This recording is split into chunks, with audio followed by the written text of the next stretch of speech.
Fue directora del Centro de Investigaciones y Desarrollo Científico de la Universidad Distrital de entre los años 2004 y 2006. Ha sido coordinadora de la especialización en Ingeniería de Producción y de Proyecto Curricular de Ingeniería Industrial del año 2000 al 2004. Bienvenida, María Eugenia. Tenemos también, y nos acompaña hoy también, Miriam Moreno Amado, que también va a presentarnos aquí el seminario. La profe Miriam es ingeniera química de la Universidad Nacional, licenciada en física de la Distrital, es magíster en docencia de química y doctora en ingeniería de ciencia y tecnología de materiales de la Universidad Nacional.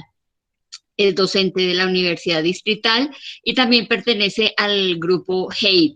En este momento ella es coordinadora de la unidad de investigación de la Facultad de Ingeniería de la Universidad Distrital. Así que bienvenidos, los dejo con las profesoras, no sin antes agradecer la participación de ellas con nosotros en este grupo. Muchas gracias.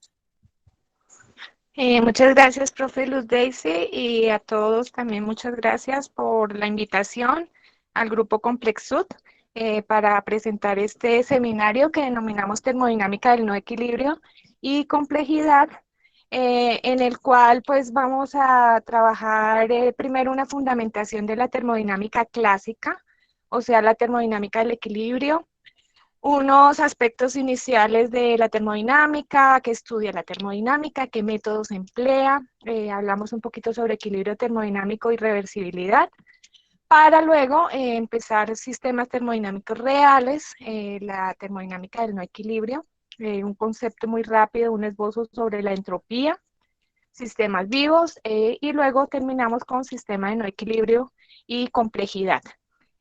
Por último, pues tenemos un par de lecturas sugeridas para que los integrantes del grupo y los participantes que estén interesados pues puedan trabajar al respecto. Bueno, entrando en materia, se podría resumir que la termodinámica tiene sus raíces en los avances técnicos que condujeron, perdón, un momentico, le pongo acá el puntero de láser. Tiene los avances técnicos que condujeron al diseño de la máquina de vapor por el ingeniero mecánico James Watt en el año 1765. Y pues la explicación de cómo se produce trabajo a partir de energía térmica, esta explicación fue dada en el año 1824 por el ingeniero Nicolás Carnot, Sadi Carnot. El nombre termodinámica realmente fue introducido en el año 1850 por William Thomson, el nombre nobiliario Lord Kelvin.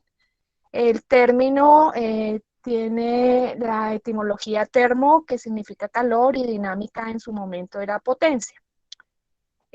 También respecto a este tema, el primer libro de termodinámica encontrado, publicado, fue escrito por Rankine en el año 1859, y ya se publicó una formulación completa de la termodinámica clásica en el año 1864.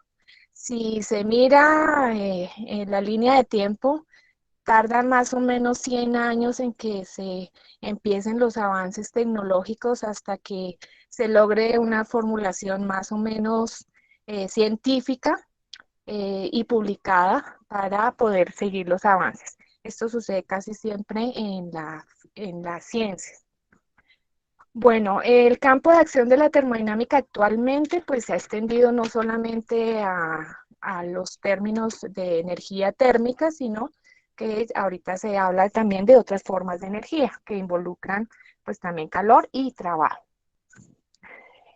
Importantísimo no solo centrarnos en el tema termodinámico, sino también determinar la fundamentación sobre temperaturas. Por ejemplo, el instrumento que usó Galileo, el primer termómetro que usó Galileo en el año 1592, las primeras bombas que eran impulsadas con vapor de agua, bombas para extraer agua de las minas en Inglaterra en los años 1698, las escalas de temperatura, Celsius, Fahrenheit, Rankine, etcétera, en los años 1740 la de Celsius, el concepto de calor y su diferencia del término temperatura, y en el término calor, pues los conceptos de calor específico o calor sensible y calor latente en los años 1765. Entonces, también se debe analizar un poquito más atrás de lo que nosotros conocemos como termodinámica clásica. También es necesario tener en cuenta un experimento realizado por James Joule en el año 1845, donde se verificó, o bueno, se encontró un equivalente entre el calor y el trabajo. El experimento consiste en un recipiente. Dentro de este recipiente hay una cantidad MA de agua y está a una temperatura inicial, generalmente se marca con TI. Este recipiente contiene acá un sistema de aspas que están conectados a un eje, y el sistema de aspas también puede girar por una masa conectada a una polea que puede caer. Entonces, ¿en qué consistió el experimento? En dejar caer la masa. Al dejar caer la masa va a girar el eje, se mueven las aspas y esta fricción va a hacer un calentamiento en el agua, y por tanto la temperatura del agua va a cambiar, va a tener un valor final T. El experimento de Joule lo que hizo fue comparar el calor sensible, porque acá estaríamos hablando de un cambio de temperatura, un calor recibido por la masa A de agua, y ese calor compararlo con el trabajo realizado por la caída del objeto, que aquí el trabajo sería igual a la energía potencial, MGH.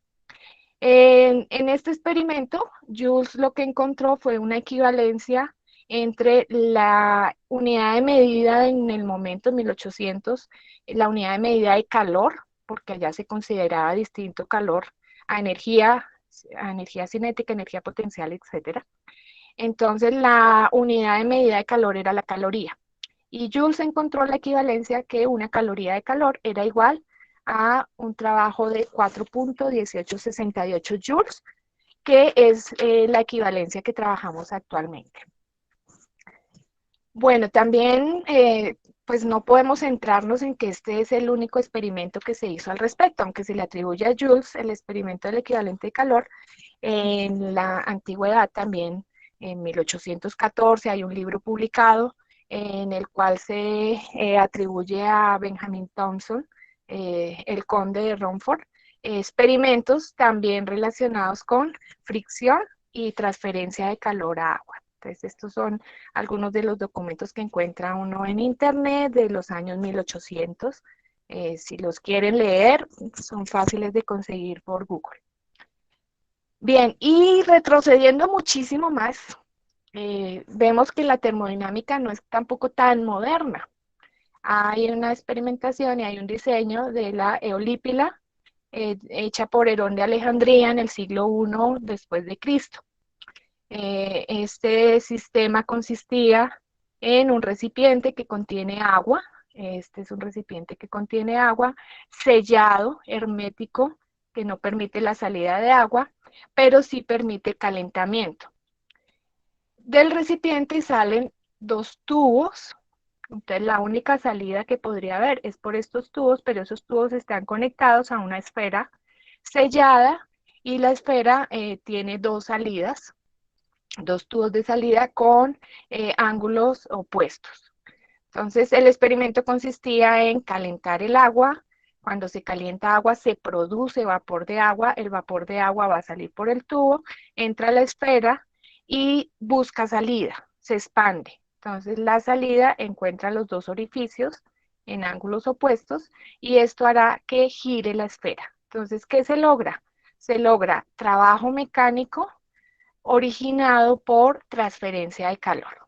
Entonces, básicamente, siglo I ya se puede hablar de experimentos hechos con termodinámica, más no pues toda el concepto, el bagaje conceptual que tenemos hasta el momento. Bueno, también quisimos un poquito trabajar el tema de la termodinámica en la historia social, avances relacionados con la industria, que fueron el origen de la revolución industrial. Aunque existían máquinas, por ejemplo, las máquinas para hilar, para hacer hilos o hacer telas, para hacer telares, las máquinas existían, pero el sistema de producción a nivel macro, a nivel industrial, solamente sucede cuando se inventa la máquina de vapor. Y esta máquina de vapor va a dar origen a esa fuerza motriz que va a reemplazar al ser humano que trabaja. La invención de la máquina de vapor, pues también dio un vuelco al movimiento, al transporte del ser humano. Entonces se crean ya diferentes formas de transporte utilizando la fuerza eh, originada por la máquina de vapor. En termodinámica, la industria o la ingeniería de la termodinámica eh, debe tener en cuenta conceptos como el trabajo. Entonces, el trabajo, porque estamos hablando de movimiento, eh, podríamos asociar este inicio de concepto de trabajo al invento que hizo Ericsson del intercambiador de tubos y coraza, que ahorita llamaríamos la caldera, o que se han hecho ajustes y se crea la caldera. En este diseño, Ericsson lo que hace es condensar, no hace el trabajo de producir el calor, sino de condensar el vapor para poderlo eliminar del sistema. Otros conceptos relevantes en el desarrollo de la termodinámica en ingeniería es el calor y la energía interna. Así someramente llamamos calor a energía cinética de las moléculas que constituyen la materia, y energía interna es el resultado de una contribución entre energía cinética y energía potencial entre las moléculas que conforman la materia. Eh, con este ejemplo de una tobera que se usa para un cohete, se podría definir o, bueno, tener en cuenta los conceptos de calor y energía interna. Entonces, ¿qué es la tobera? Es este dispositivo eh, que cambia de diámetro. Entonces se ve cómo se reduce el diámetro en una zona, pero luego vuelve y se expande. El dispositivo lo que hace es convertir energía térmica y presión de un fluido en energía cinética para lograr el impulso de estos vehículos, de los cohetes. También en termodinámica de ingeniería es importante hablar de ciclos. Ciclo, bueno, acá podríamos ver un ejemplo de un ciclo que tiene en cuenta la turbina. Quise poner como ejemplo la turbina de vapor, eh, en el cual el vapor a alta presión va a empujar las aspas. Entonces acá tendríamos entrada de vapor a alta presión, empuja las aspas de la turbina y la hacen girar. Luego el vapor sale, se dilata y sale a baja presión. Entonces los ciclos deben mostrar todo ese proceso de producción de ese vapor a alta presión. Entonces aquí lo muestra con aire. El aire entra a un compresor, se comprime o se aumenta su presión. Ese aire que está a alta presión entra a una cámara de combustión donde recibe energía, entonces va a subir más su presión y entra a la turbina para generar el movimiento. Bien, en resumen, ¿qué estudia la termodinámica además de los conceptos anteriores de trabajo, calor, energía interna? En la termodinámica se estudian 4 leyes. La ley cero, que aparece después del tercer principio, el primer principio de la termodinámica, el segundo principio y el tercer principio de la termodinámica. La ley cero lo que hace realmente es definir la temperatura y pues se expresa con la existencia de estados en equilibrio térmico. Entonces el término equilibrio también es importante tenerlo claro en termodinámica. El primer principio de la termodinámica se refiere a la conservación de la energía. Y acá se hablaría de energía térmica, energía interna y trabajo. Entonces, ¿cómo se conserva la energía cuando están involucrados estas tres variables?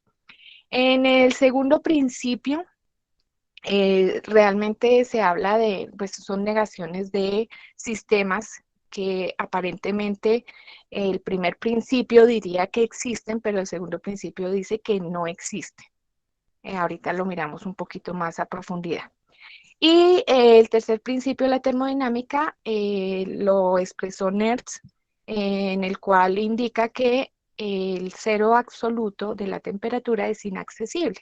¿Por qué es inaccesible? Porque el cero absoluto, cuando se hace la gráfica presión-temperatura, se ubica con un valor de presión absoluta, acá se usa el término absoluto, presión absoluta igual a cero. Entonces estaríamos hablando de un sistema donde absolutamente hay nada. Bueno, ¿qué métodos emplea la termodinámica?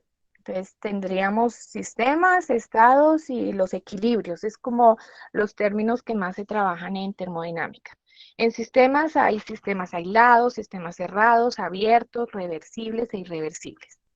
Los estados termodinámicos definen al sistema y se definen con las variables presión, temperatura, la cantidad, el volumen, la energía, bueno, etcétera.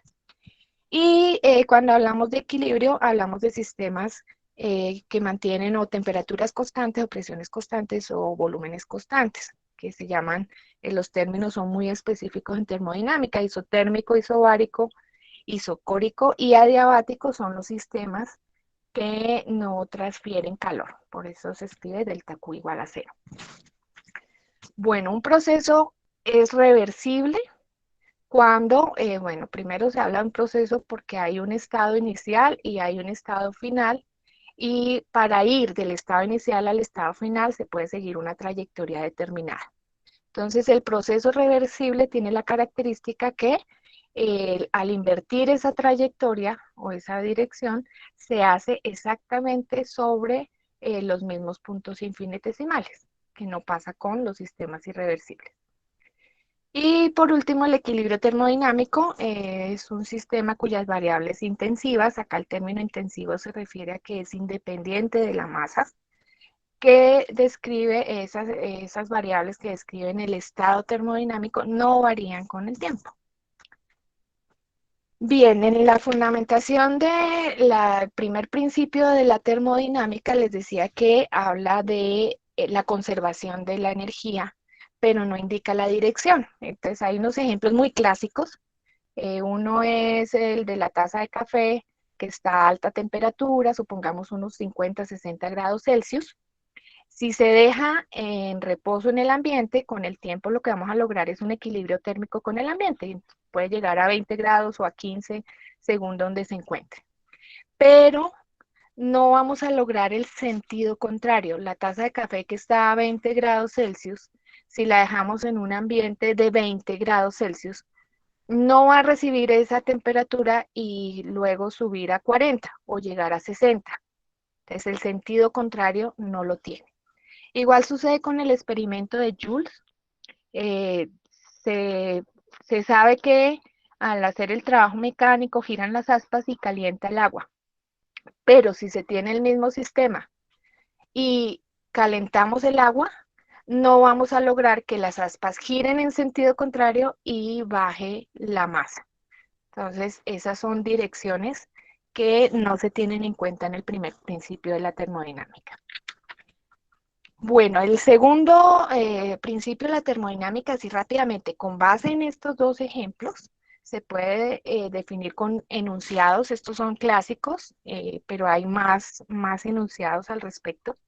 El de Clausius dice que no es posible un proceso cuyo único resultado sea transferir calor de un cuerpo de menor temperatura a otro de mayor temperatura.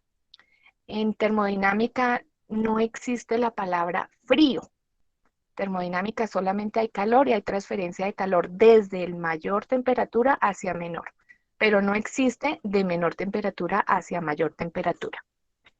Y el otro enunciado, que es el de Kelvin Planck, que dice, no es posible un proceso cuyo único resultado sea la absorción de calor procedente de un foco y la conversión de este calor en trabajo, que sería el ejemplo de Joule, del experimento de Joule. Entonces, básicamente así se resumiría el segundo principio de la termodinámica. Bueno, y por último, para poder definir un concepto que se llama la entropía, que es lo que nos va a dar ahorita el inicio del tema de la complejidad en la termodinámica. Entonces, así como a grosso modo explico esta gráfica, en un estudio de procesos termodinámicos generalmente se hacen diagramas. Entonces, un diagrama, acá es un diagrama genérico. Ay, se me olvidó ponerle la fuente. Esto es un libro que se llama Calor y Termodinámica de 100, no, de Sears. Calor y Termodinámica de Sears. Bueno, entonces se hacen gráficas. Esta es una gráfica de fuerza generalizada, una fuerza y un desplazamiento. El área bajo una curva de fuerza y desplazamiento, pues nos va a dar trabajo. Entonces, por eso, generalmente en los diagramas termodinámicos, la gráfica más usada es esta, presión y volumen, o una fuerza y el desplazamiento. Existen gráficas adiabáticas en el sistema, entonces acá se están representando dos líneas adiabáticas que son líneas en las cuales no hay transferencia de calor. Representa un sistema en el cual no hay transferencia de calor. Y acá punteado desde A hasta B también hay una línea isotérmica. Entonces, acá se está suponiendo un proceso reversible, o sea que se puede volver, presentado por una curva. Este es un proceso reversible, el de la curva IF, sobre este diagrama generalizado de trabajo. La curva de trazos adiabática, la I y la adiabática que pasa por F, y por último se traza una línea isotérmica de tal modo, entonces acá lo que se busca es que el área bajo la curva IF se pueda representar por el diagrama de una porción adiabática hasta A, luego una isotérmica hasta B y luego una adiabática hasta F. Y se busca que esas líneas isotérmica, adiabática, isotérmica tenga un área igual a la de cualquier proceso IF. Entonces, después de todo este trabajo, se llega a una ecuación, bueno, no la escribí acá, donde dice que el trabajo de la línea IF es igual al trabajo de IABF, y por lo tanto, con el desarrollo de la primera ley, nos da que el calor transferido desde I hasta F es igual al calor transferido desde I, A, B y F. Y con base en esto, pues esa es como una explicación para poder entender este teorema de Clausius de un mismo sistema en el cual hay líneas alternas adiabáticas e isotérmicas, pero en un ciclo. Entonces acá se representa con la esferita, con el circulito, un ciclo termodinámico. Entonces, en este ciclo termodinámico, el trabajo teórico que hizo Clausius fue imaginarse muchas líneas adiabáticas, trazarle líneas isotérmicas y analizar por parejitas. Entonces, él analizaba las parejitas y encontró que si se sumaba la relación, bueno, acá necesitamos también tener el ciclo de Carnot, que no lo expliqué, pero me creen, en el ciclo de Carnot que estaríamos explicándolo con estas líneas adiabática, isotérmica, adiabática, isotérmica. La ecuación diría que Q1 está representando la transferencia de calor en esta línea AB, que es isotérmica, y Q2 es una salida de calor en una línea isotérmica T2. La ecuación de Carnot diría que Q1 sobre T1 es igual a menos Q2 sobre T2. ¿Por qué menos? Porque está saliendo energía y hay una convención que dice que si hay energía saliendo, el signo es negativo, y si está entrando, es positivo. Entonces, si se tiene esa igualdad, entonces la suma Q1 sobre T1 más Q2 sobre T2 va a ser igual a 0. Y así se hace para la siguiente pareja de sistemas isotérmico, adiabático, isotérmico, adiabático, en el que está la entrada Q3 a una temperatura T3 y la salida Q4 a una temperatura T4. Entonces acá sale otra ecuación similar, Q3 sobre T3 más Q4 sobre T4 es igual a 0. Entonces cuando se tengan todas, si estas fracciones fueran infinitesimales, entonces estaríamos hablando de esta integral.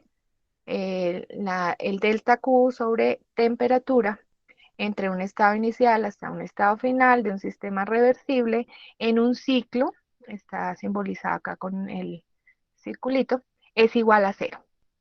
Ese es el teorema de Clausius. Y la pregunta que se hace después es, ¿existe una función de variables termodinámicas de un sistema cuyo valor en el estado final, el F, menos su valor en el estado inicial sea igual a esa integral de un sistema reversible entre inicial y final de dq sobre t? Y a esa función la llamaron entropía y se le pone el nombre, el símbolo S mayúscula. Listo, entonces con esto ya se daría un poquito de inicio a lo que son los sistemas de no equilibrio y a lo que es la termodinámica de la complejidad. Entonces la profe María Eugenia continúa acá, tú me avisas cuando yo mueva las diapositivas. Bueno, Miriam, muchísimas gracias. Buenas tardes a todos. Entonces, pues ya hemos visto como ese recorrido que Miriam nos muestra histórico de lo que ha sido la noción de la termodinámica, cómo viene trabajándose la termodinámica y cuáles son esos fundamentos que tenemos allí en la termodinámica que hemos denominado hasta ahora pues la termodinámica clásica, que ha sido la que mayor tiempo y estudio ha tenido. Sin embargo, desde el siglo pasado, piensen ustedes, desde la segunda mitad del siglo pasado viene cuestionándose algunos aspectos que nos da la termodinámica clásica y nos trae como a una concepción o ampliar el espectro de análisis de la termodinámica. Entonces, en adelante, pues lo que vamos a hacer es retomar unos conceptos base que ya Miriam nos ha venido desglosando, de tal suerte que logremos entender cuando estamos hablando de la termodinámica del no equilibrio.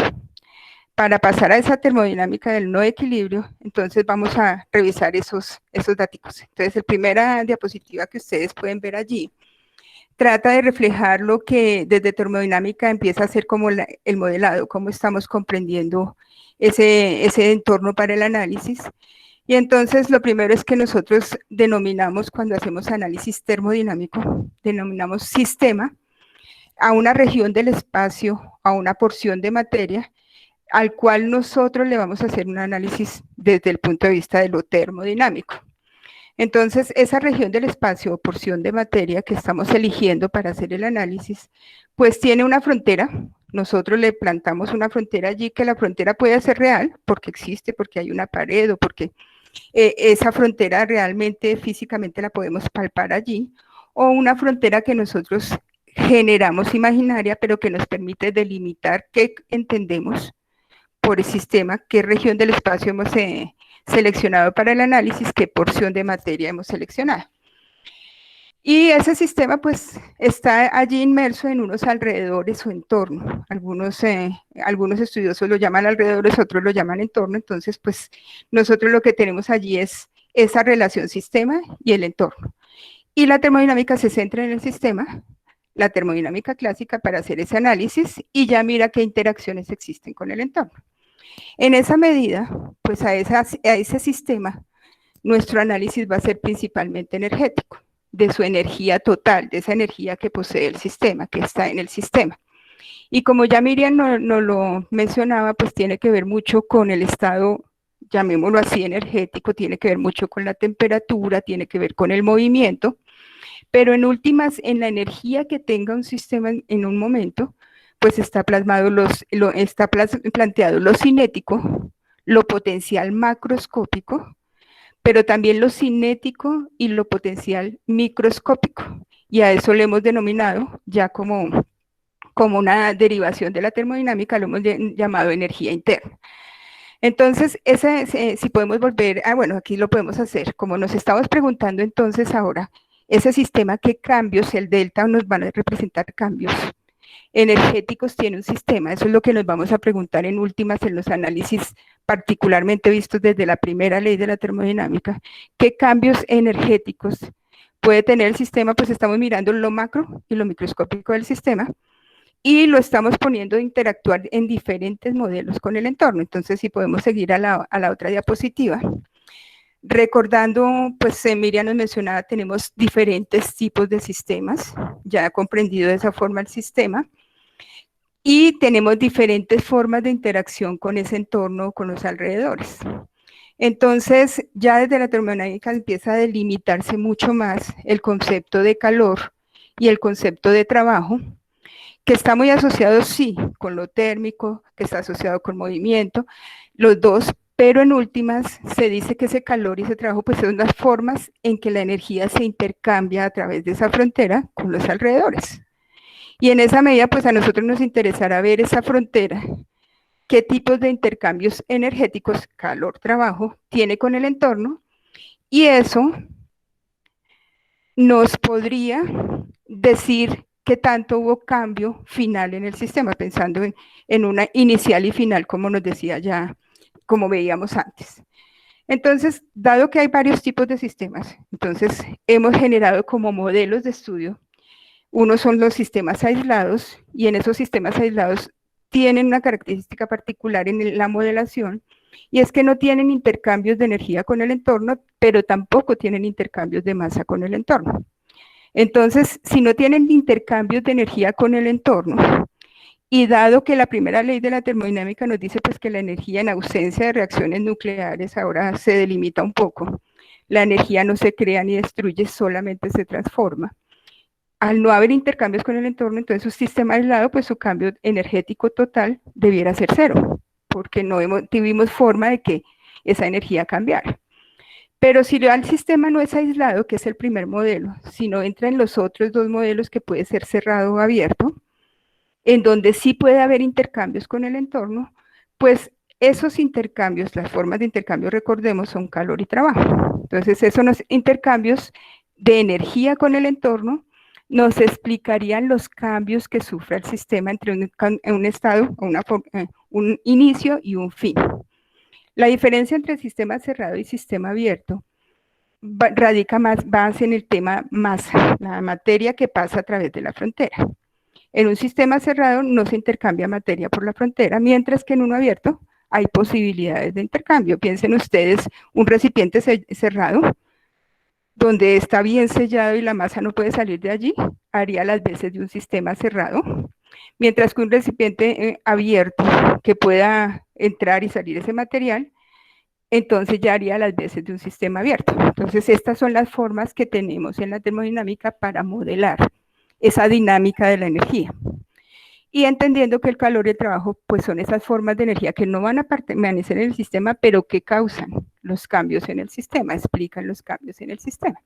Entonces ya esto nos va dando como un contexto de un lenguaje que en últimas creo que podría ser nuestro aporte para este seminario, y es ver cómo podemos dialogar entre disciplinas en ese marco de la complejidad, ¿no? Entonces, si seguimos allí, pues tendríamos que precisar algunos otros conceptos que tenemos para el modelado en la termodinámica clásica, y cuáles de esos conceptos, de esos fundamentos, son los que hoy en día empiezan a ser como revisados, como analizados nuevamente para generar unas nuevas teorías. Entonces, el otro concepto que está inmerso en la forma como se analizan los sistemas es el tema de los estados de un sistema. Entonces, ¿qué entendemos nosotros por estado de un sistema? Es esa condición en que se encuentra el sistema. Y esa condición en que se encuentra el sistema, pues la podemos describir a través de variables. Incluso tenemos un postulado de estado, que lo que dice es que podemos describirla al menos con dos variables intrínsecas que ya mencionaba mi compañera. Y bueno, allí hay un conjunto de conceptos asociados a ese estado, pero en últimas quiere decir la condición. Entonces, cuando yo digo que estoy en el estado 1, entonces tengo que asignarle unas propiedades que describan ese estado 1. Entonces, ya dado eso, si eso es lo que entendemos por estado, en un estado específico para la termodinámica clásica, todas las propiedades del sistema tienen valores fijos, están en ese estado. Ahí se mantienen sus valores, sus propiedades, pero si llega a haber un cambio en esas propiedades, entonces cambia todo el sistema de estado, pasamos a otro estado, que queda descrito por esas nuevas variables. Algunas se mantendrán constantes, entonces de pronto isotérmico, isobárico, lo que ya se mencionaba, pero si cambia una de ellas, ya pasamos a otro estado. Entonces resulta que la termodinámica clásica, como la venimos trabajando, pues siempre trata de ir a analizar los estados que están en equilibrio. Estados en equilibrio. Por ello entonces nos tocaría entender un poco en qué consiste esto del equilibrio. ¿Qué es lo que implica pensar que hay un estado de equilibrio? Entonces ya en esta nueva diapositiva, ¿qué podemos observar? No, en la anterior, Miriam, si me haces el favor. Entonces ahí no, más adelante. Ahí, no, en la siguiente creo que es. Estaba así. Entonces, ¿qué vamos a entender por equilibrio? ¿Qué entendemos en el análisis termodinámico por equilibrio? Entonces, en el equilibrio tiene ciertas características, voy a mencionarlas y hacer énfasis en algunas. En el equilibrio el sistema no experimenta cambio, es decir, se queda en ese estado donde está. En el equilibrio el sistema tiene un estado de balance, es decir, que no hay fuerzas impulsoras que generaran algún cambio en el estado, ausencia de fuerzas impulsoras. Entonces llegamos a ese otro estado. En el equilibrio, las condiciones del sistema no experimentan cambios si ese sistema está aislado con el entorno.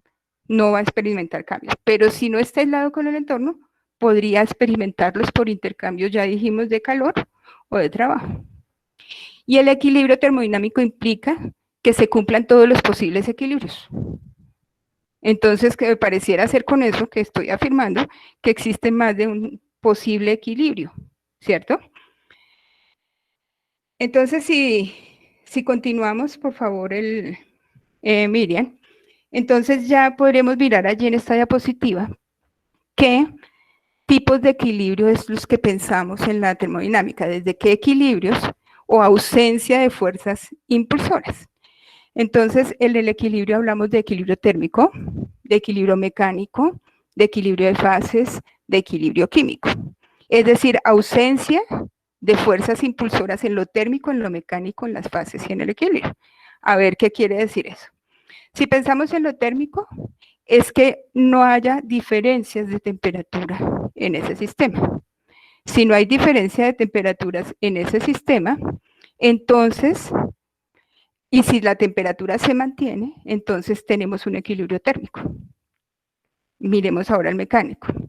Si en ese sistema la presión en todos los puntos del sistema se mantiene, es la misma, se mantiene en el tiempo, entonces podríamos decir que ese sistema está en equilibrio mecánico.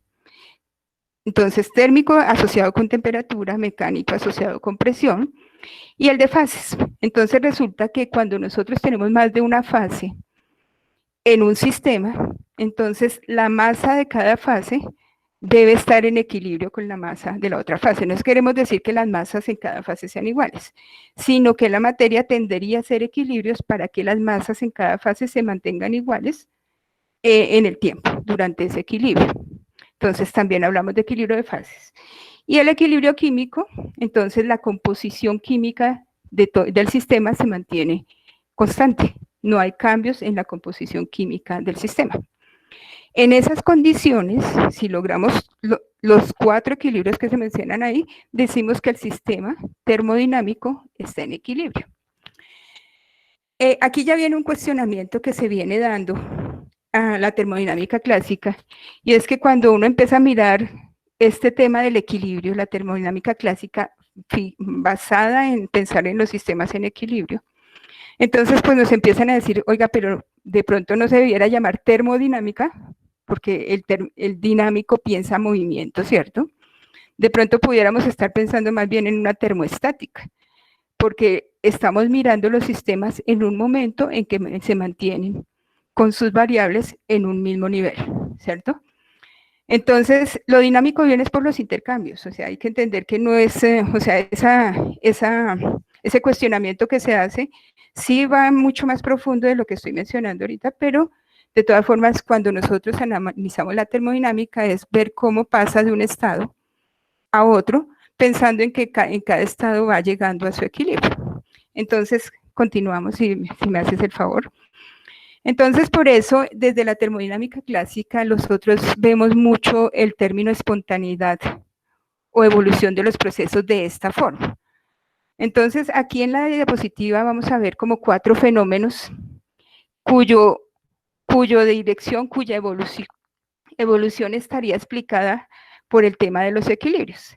En el primero lo que vemos es dos recipientes conectados mediante una válvula. La válvula en la primera parte está cerrada y entonces uno tiene una presión de vacío y en el otro pues tiene una presión distinta. O sea, luego no hay equilibrio mecánico allí. Si nosotros dejamos en contacto, es decir, abrimos la válvula como está al lado derecho, pues lo que esperamos que ocurra con el tiempo es que el sistema tienda a lograr el equilibrio mecánico en este caso, es decir, que las presiones sean iguales en el sistema. Eso es lo que nos diría la termodinámica del equilibrio, ¿cierto? De la termodinámica clásica. Lo mismo pasa con el segundo ejemplo, allí es una varilla que está caliente en un extremo y frío, y caliente en nuestros términos, ¿no? Temperatura, y frío en el otro. Si lo dejamos en el tiempo suficiente, ella tenderá a lograr un equilibrio, es decir, una misma temperatura en toda la varilla. Piensen ahí que estamos en ausencia de interacciones con el entorno, ¿no? Entonces lograría un equilibrio térmico, que la temperatura sea homogénea. Y finalmente, en el último, pues para ilustrar un poco el equilibrio químico, pues tenemos una puntillita de esas que se caen por ahí a veces en la calle, y dadas las condiciones de ese sistema, de ese sistema, pues la puntillita tenderá a irse oxidando por efectos de la composición y los mismos fenómenos que están ocurriendo ya micro, y entonces tendería a presentar un estado oxidado. Allí hablaríamos de equilibrio químico. Y a este tipo de fenómenos es que hemos asociado la noción de proceso espontáneo, o sea, hacia dónde se va en los fenómenos en el análisis, hacia ese equilibrio que nosotros conocemos como equilibrio termodinámico y que ya revisamos que tenía como 4 componentes básicos de equilibrio. Entonces, ya con eso, pues vienen más cuestionamientos, lo coloqué allí en la parte de abajo de la diapositiva a la termodinámica clásica, y es que se dice, oiga, el equilibrio termodinámico entonces pareciera como una muerte termodinámica, es decir, tendemos a lograr ese equilibrio y en ausencia de fuerzas externas allí no pasaría nada. El sistema podría estar como por mucho tiempo en esa quietud del equilibrio. Es lo que nos dice cuando se cuestiona esa mirada solo del equilibrio en la termodinámica clásica. Entonces, si seguimos, Miriam, quisiera ir a reforzar algunos de los conceptos que ya se dijeron, pero que necesitaríamos recuperarlo para entender un poco por qué es que estudiamos la termodinámica clásica y por qué es absolutamente vigente, y de ahí empieza a surgir una mirada adicional. Entonces voy a recuperar algunos términos que se han ya mencionado aquí. Un término es proceso, el otro trayectoria y el otro ciclo. Y pues el término ya que dijimos sistema. Creo que el sistema intenté hacer clara, entonces voy a concentrarme un poquito en proceso, trayectoria y ciclo. Entonces el proceso implica un cambio de un estado del sistema a otro estado en el sistema. Simplemente paso de un estado a otro, ese es un proceso. La trayectoria implicaría que para llegar del estado inicial al estado final se pasa por una serie de estados que conforman esa trayectoria. Entonces, esa serie de estados por los que pasa el sistema, en el proceso se le conoce como trayectoria. Y cierro con el último concepto, que es el de ciclo. Creo que ese lo tenemos intuitivamente claro, ya con lo que se ha dicho está claro, pero yo lo refuerzo un poco. Entonces, el ciclo básicamente es un proceso en el que el estado final es el mismo estado inicial. Es decir, en un diagrama, pues sería el mismo punto inicio-fin. Esos son los conceptos que necesitaríamos ya recuperar para la siguiente explicación que... Entonces, ahora sí, con todo eso que hemos dicho, ¿qué se entiende por proceso reversible y qué relación tiene eso con el equilibrio y no equilibrio? Porque finalmente estamos en un seminario de termodinámica del no equilibrio, ¿no? Entonces resulta que en un proceso reversible hay ciertas características, se pusieron allí todos en este ciclo que traté de demostrar.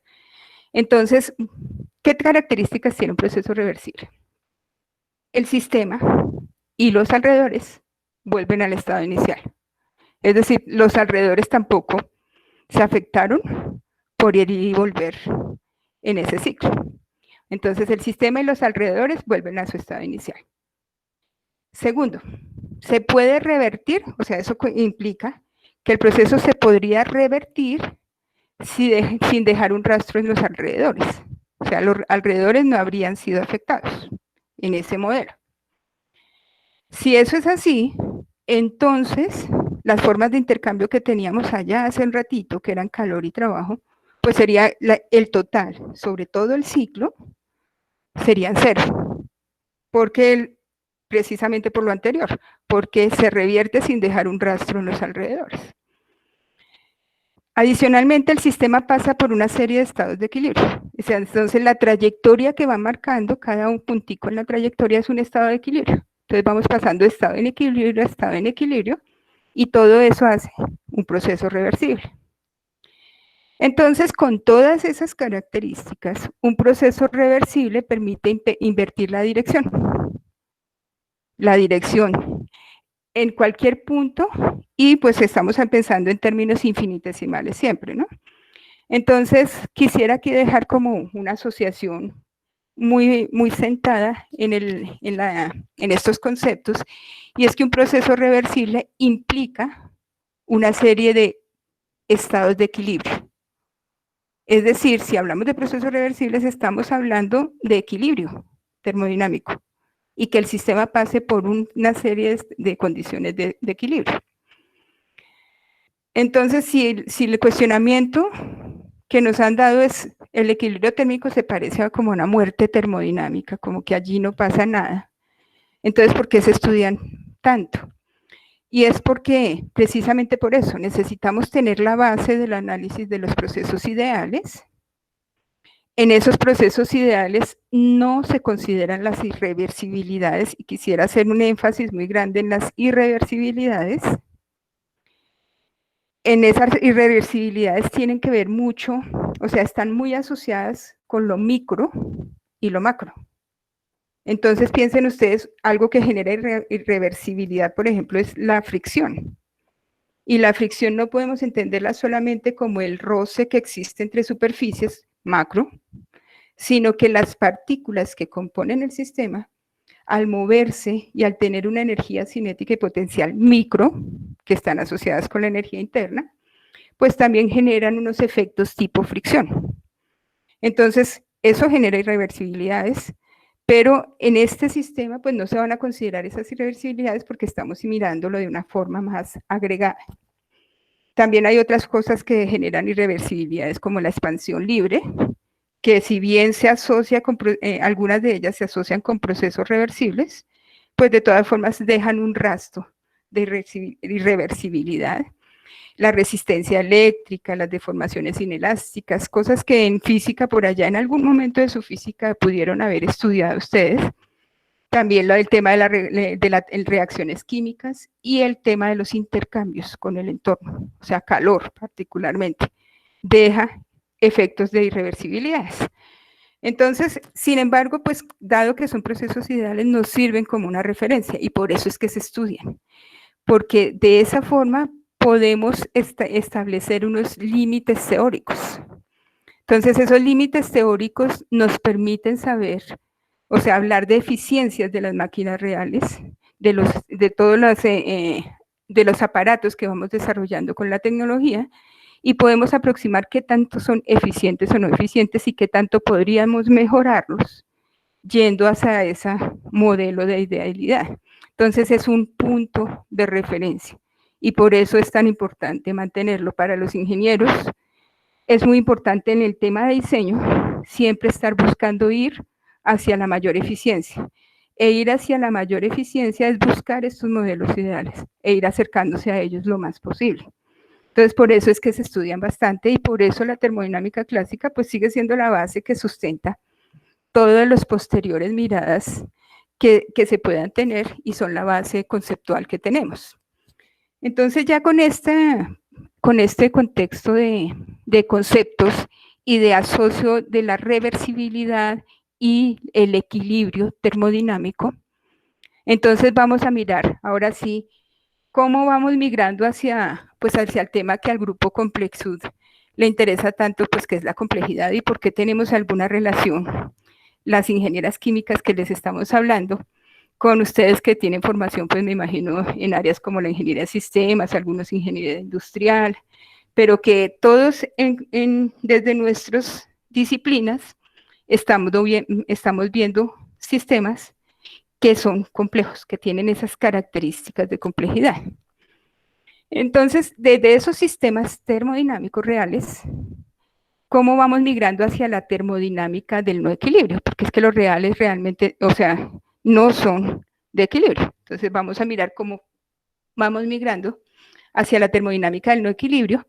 ¿Qué papel juega la entropía? ¿De dónde sale ese término entropía? Que muchos hablan de ellos, pero todavía, pues, poder poner una definición exacta está en construcción todavía ese concepto, esa noción de entropía, y cómo el sistema termodinámico de equilibrio que habíamos considerado, o sea, que algunos nos han cuestionado que es un sistema como muerto termodinámicamente, si es un sistema vivo y se asocia incluso con muchos sistemas biológicos.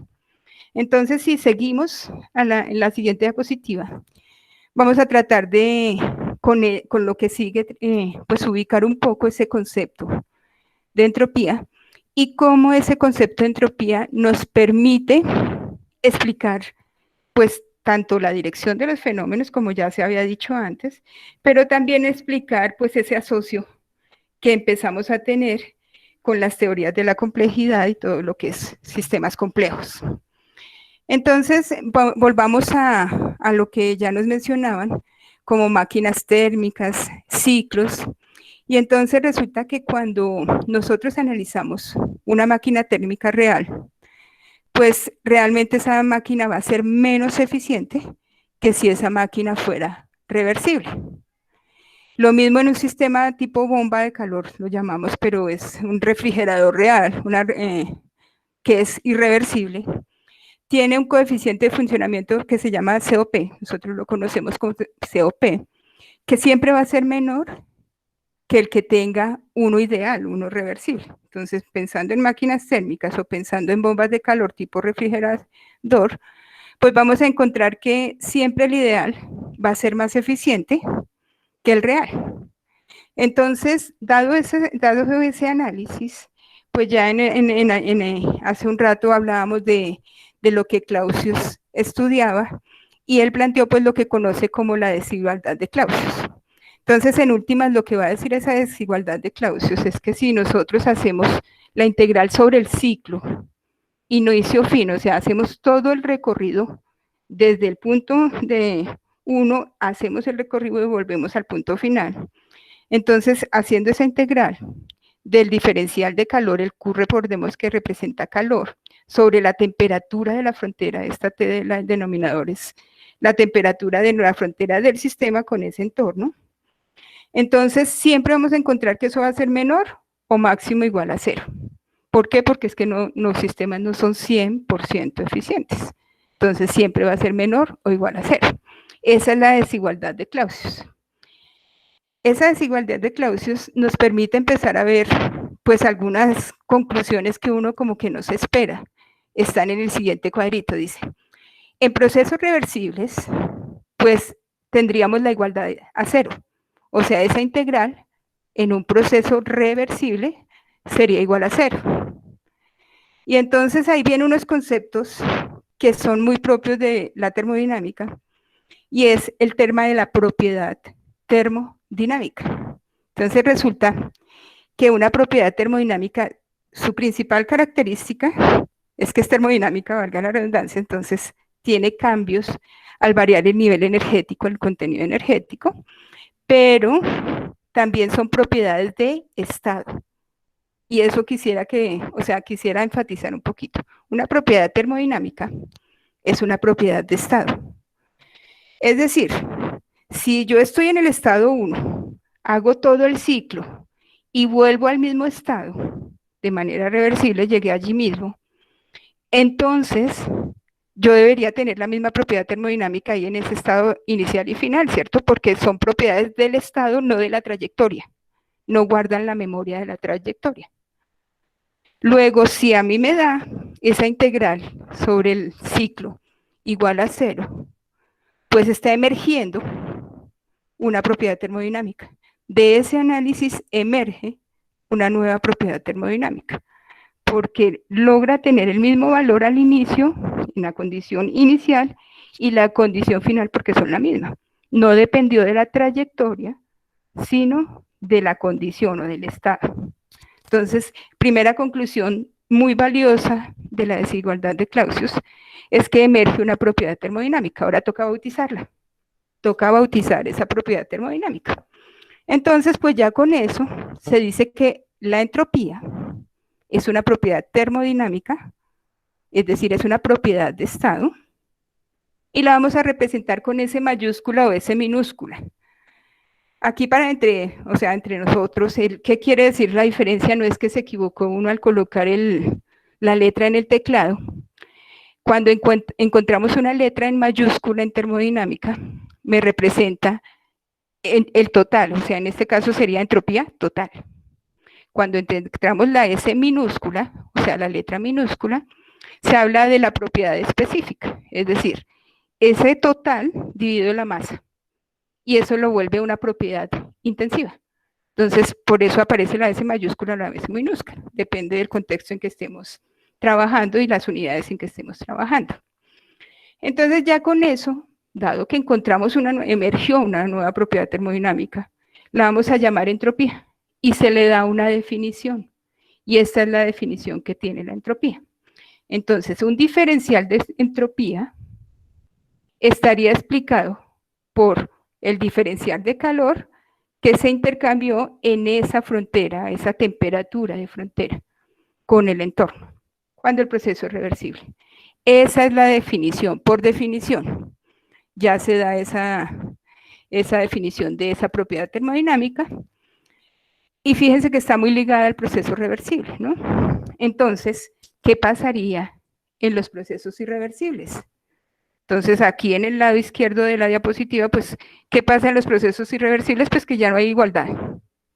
Entonces, la desigualdad de Clausius allá arriba ya no tiene la opción de igualdad, porque esa es para sistemas reversibles, sino que tendrá un menor que. O sea, esas integrales de Q serán menor que 0, porque ya dijimos que no hay eficiencia total, o sea, los únicos eficientes son los reversibles. En los irreversibles, algo de energía, o más bien, si deja huella ese proceso llevado por esa trayectoria, queda huella en el entorno, entonces va a ser menor que 0. Entonces, de ahí viene ese concepto de termodinámica para tratar de explicar un poco esa desigualdad de Clausius, que está en los enunciados de la segunda ley de la termodinámica. Entonces, ya en esta diapositiva, pues tratando de ver un poco las implicaciones de esa desigualdad, de ese concepto, o sea, lo que desarrolla la segunda ley de la termodinámica, es que esa entropía y esa segunda ley de la termodinámica, pues nos trae como unas reflexiones. Voy con las reflexiones antes de los dibujitos. La primera ley de la termodinámica lo que nos dice es que la energía no se crea ni destruye, solo se transforma de una forma de energía en otra, y los intercambios con el entorno se hacen como calor y trabajo, que explicarían cambios en la energía total del sistema. Es decir, en últimas, resumiendo todo eso, uno podría decir, mire, la primera ley de la termodinámica está asociada con la cantidad de energía. Cantidad. La segunda ley de la termodinámica estaría asociada más con la calidad. de la energía. ¿Por qué? Porque la cantidad, la primera ley se cumple, cantidad, pero en cuanto a calidad, ¿qué tanto de esa energía sí es susceptible de volver a ser usada? Entonces, ahora sí voy con el tintico, que para esta hora de la noche sería perfecto, ese tintico que está arriba. Entonces, es lo que ya ahorita se explicaba, un café caliente, pues nosotros ya, nuestra vida de algunos años en este planeta nos ha mostrado que ese café caliente, que sería mi sistema de análisis, pues tiene una temperatura alta. Y ese café caliente tendería a enfriarse si lo dejo en contacto con el entorno, es decir, intercambiaría calor con el entorno.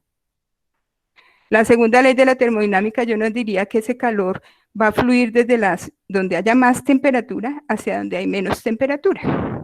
Eso nos diría la segunda ley de la termodinámica.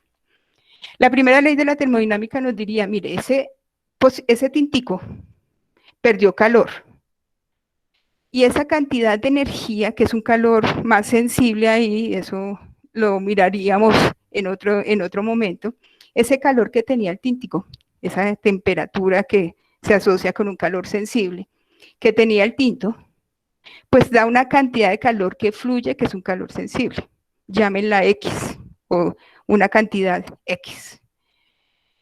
Si la primera ley de la termodinámica me dice que la energía no se crea ni destruye, solo se transforma, pues esa cantidad de energía que fluyó como calor quedó en el entorno, ¿cierto? Entonces el aire que circunda, pues recibió ese calor y ahí debe estar esa energía en alguna forma. Pero lo claro es que aun cuando en cantidad está ahí en el ambiente, yo no puedo volver esa energía para calentar el café. No tenemos esa posibilidad, porque ya no está con la misma posibilidad de uso, o sea, la misma calidad de energía. Entonces, eso es básicamente, o sea, en la segunda ley de la termodinámica estamos como afrontando un tema de que esa energía en cantidad podría tener o tiene lo que dice la primera ley de la termodinámica, pero ya no podemos hacer lo mismo con esa cantidad de energía, revertir el proceso. Entonces, el proceso tiene una dirección que va de calentar y queda más frío y volver no es posible. Lo mismo el muñequito que aparece ahí. Si a nosotros nos pusieran a pintar una historieta con ese muñequito, con una secuencia de imágenes, casi que la podríamos hacer, ¿cierto? Y saber cuál imagen va después, antes y cuál va después. Es decir, nosotros ya, por efectos de nuestra experiencia de vida, pero también la termodinámica clásica lo explicaría, pues hay unos niveles energéticos en cada estado y podríamos predecir la dirección en que va a ocurrir ese evento. Entonces, pues la segunda ley de la termodinámica por eso nos habla de como de viabilidad de los fenómenos, o sea, está asociada mucho con la viabilidad de que ocurran ciertos fenómenos.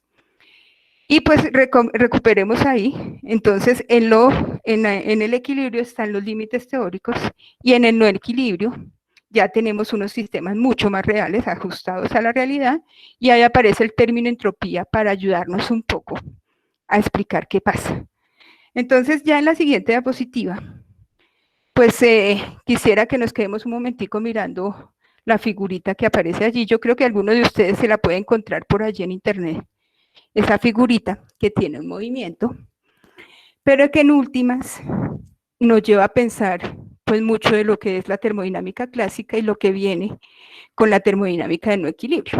Entonces, en cuanto a la entropía, pues se ha dicho mucho que mide el desorden de la energía. O sea, pareciera ser que asociamos desorden con la posibilidad de revertir los procesos, ¿cierto? Como ya lo mencioné antes. Pero miren lo que dice enseguida. Dice, de una colección de partículas que conforman mi sistema de análisis. Esa colección de partículas son las que conforman mi sistema y ahí viene pegado el tema de lo micro. Y esa colección de partículas debe ser suficientemente grande para que si yo voy a medir, pues estadísticamente me dé un valor representativo de una variable. A ver, ¿a qué me refiero? Esta grafiquita que encuentran ahí es una forma de explicar esa variable temperatura. Entonces resulta que la temperatura se asocia con la energía que posee un sistema, un cuerpo. Y esa energía de índole microscópica, entonces nos haría pensar que ese cuerpo tiene unas partículas que lo conforman y que dependiendo la fase de ese cuerpo, pues va a haber más o menos movimiento, van a haber interacciones entre las partículas, ahí está lo micro.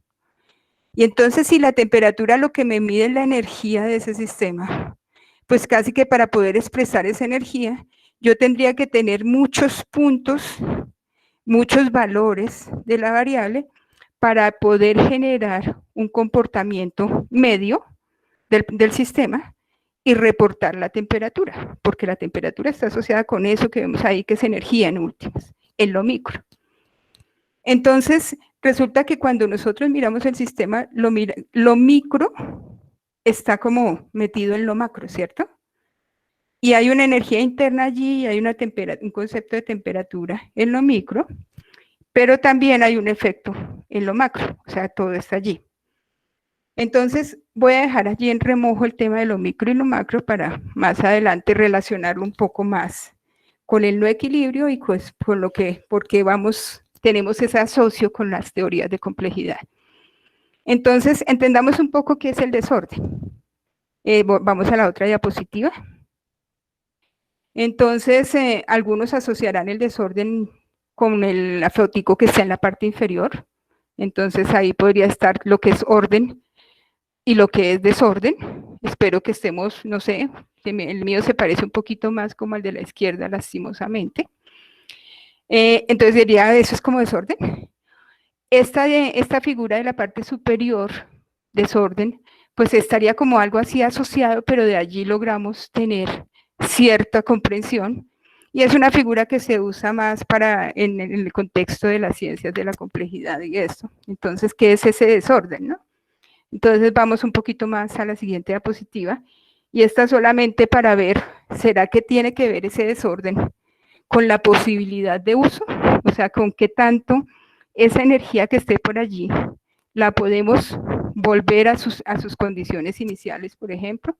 Entonces, creo que ahí se dieron cuenta que pues se necesitaría como algo externo para ayudar un poco a lograr encontrar lo que necesitamos allí y usarlo en un propósito particular. Entonces, por ahí está como el término desorden, pero en últimas el desorden como que nos lleva a escenarios más interesantes que pues hay que revisarlo muy bien. Entonces, digamos, ¿qué sería ese desorden? Entonces resulta que en la termodinámica existe un principio de incremento de la entropía. Si la entropía la estamos asociando con el nivel de desorden del sistema, entonces uno diría, pues entonces estamos diciendo que es un principio de incremento del desorden, ¿cierto? Miremos a ver si eso es cierto y qué es lo que está allí puesto en esta diapositiva. Básicamente lo que se hizo acá fue volver a la desigualdad de Clausius, ya la habíamos visto. Entonces esa desigualdad de Clausius sobre, recordemos, un ciclo, integrado sobre un ciclo, pues los diferenciales de temperatura, de calor, perdón, con relación a la temperatura allí y la temperatura de frontera, eso va a ser siempre menor o igual a 0, dadas las ineficiencias. Hasta ahí estábamos ya hace un ratito. Entonces, en un ciclo, vamos a pensar en un ciclo, el que está en el segundo cajoncito, pensemos en ese ciclo. Ese ciclo va a estar compuesto por dos procesos. Uno que va de 1 a 2 y otro que va de 2 a 1, simple y llanamente. Entonces vamos de 1 a 2 y luego de 2 volvemos a 1. Pero el primero es reversible, puede ser reversible o irreversible. Vamos a dejar indiferente si es reversible o irreversible. Recordemos que reversibilidad entonces es equilibrio, ¿no? Bueno, y el de 2 a 1 vamos a considerarlo reversible totalmente. Listo. Eso va a ser nuestro proceso de análisis, nuestro ciclo de análisis, perdón. Ahora, recordemos, ya habíamos tenido aquí abajo la definición de entropía, ¿no? Entonces dijimos que el diferencial de entropía sería el de Q sobre T en un sistema reversible. Eso ya lo habíamos dicho. Si eso ya lo planeamos como diferencias que tanto nos interesan, entonces pues simplemente la entropía en 2 menos la entropía en 1 va a ser igual a la integral entre 1 y 2, estado 1 y 2, un estado 1 y un estado 2 de Q de T, de Q sobre T, perdón. Entonces ya recordando eso, vámonos a la desigualdad de Clausius y miramos qué pasaría.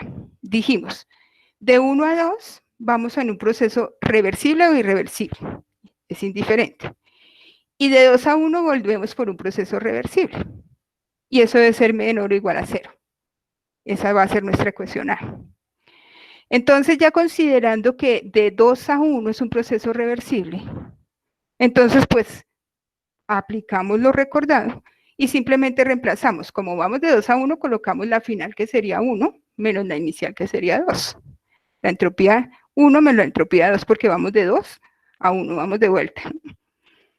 Y simplemente reorganizando términos, entonces pasamos las entropías al otro lado y y entonces estaríamos diciendo que el cambio en la entropía, S2 menos S1, cambio en la entropía, sería igual a la integral entre 1 y 2 de Q sobre T. Pero fíjense la desigualdad. Lo que estamos diciendo es que el cambio en la entropía del sistema, porque ya estamos en el global de todo el sistema que fue y volvió, sería igual a la integral entre 1 y 2 de dq sobre t. Listo, hasta ahí creo que todo está claro. Pero entonces, para que esa desigualdad se vuelva igualdad, pues tenemos que pensar en un término. Y ese término lo vamos a llamar S, entropía generada por el sistema. Para que la desigualdad, para que la ecuación nueva, que es con igualdad, respete la desigualdad anterior, esa entropía generada por el sistema tendría que ser positiva. Si no, ya no podríamos estar asegurando que mantenemos la desigualdad. Entonces, con eso lo que estaríamos diciendo es, oiga, el sistema puede generar entropía. Él mismo, por efectos microscópicos de irreversibilidades en el mismo sistema internos, estaría generando entropía y esa generación de entropía va a ser mayor que 0. Es decir, como que hay desorden, ¿cierto? Desorden, por efectos internos del sistema, por efectos de irreversibilidades en ese sistema. Entonces ya tenemos un concepto allí asociado que es esa entropía generada por cuestiones internas y reversibilidades internas en el sistema. Entonces ya en la siguiente diapositiva empezamos a relacionar pues con los conceptos que están en la teoría de la complejidad.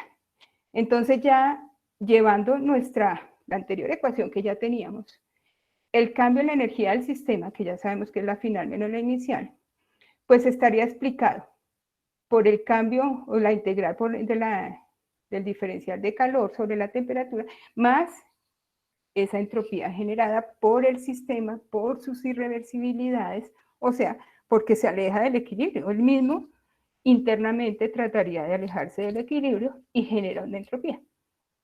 Entonces, las irreversibilidades me dan la entropía generada.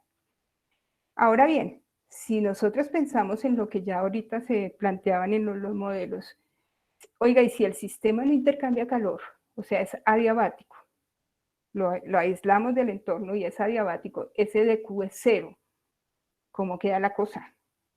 Y entonces nos queda que el cambio en la entropía del sistema va a ser igual a la entropía generada, es decir, de todas formas va a haber generación de entropía por efecto de las irreversibilidades.